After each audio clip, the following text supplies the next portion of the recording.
Retirement के बाद राष्ट्रपति को मिलने वाली सुविधाएं। राष्ट्रपति रामनाथ कोविंद के सम्मान में आज प्रधानमंत्री नरेंद्र मोदी की तरफ से फेयरवेल पार्टी का आयोजन किया जाएगा।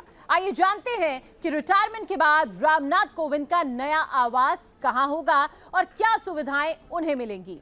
तो राष्ट्रपति कोविंद के आवास का नया पता होगा 12 जनपद।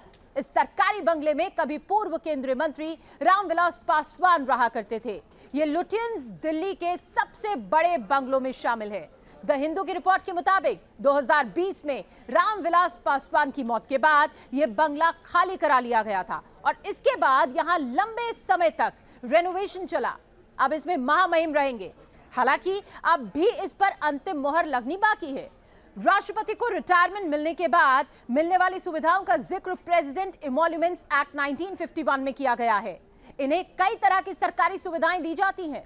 इसमें मासिक पेंशन से लेकर ताउम्र मिलने वाला रेल और फ्लाइट का फ्री टिकट भी शामिल है। प्रेसिडेंट इमोल्यूमेंट्स एक्ट 1951 के मुताबिक भारत के राष्ट्रपति को रिटायरमेंट के बाद भी कई सरकारी सुविधाएं मिलती हैं।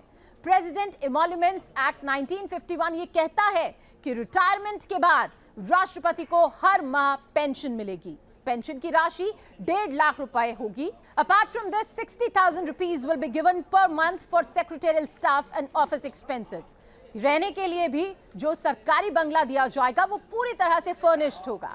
इसका जिक्र एक्ट में भी किया गया है। Furnished rent free bungalow type 8। इसके काम की देखरेख के लिए 2 सचिव और सुरक्षा के लिए दिल्ली पुलिस के 2 जवानों को लगाया जाएगा। इसके अलावा 5 लोगों का पर्सनल स्टाफ होगा। इसके अलावा 2 लैंडलाइन, 1 मोबाइल फोन और 1 इंटरनेट कनेक्शन मिलेगा। साथ ही पानी और बिजली भी मुफ्त मिलेगा। सरकार की तरफ से 1 कार और 1 ड्राइवर दिया जाता है। इसकी सैलरी और पेट्रोल के खर्च का भी सरकार ही वहन करती है। हर महीने गाड़ी के लिए 250 लीटर पेट्रोल दिया जाता है।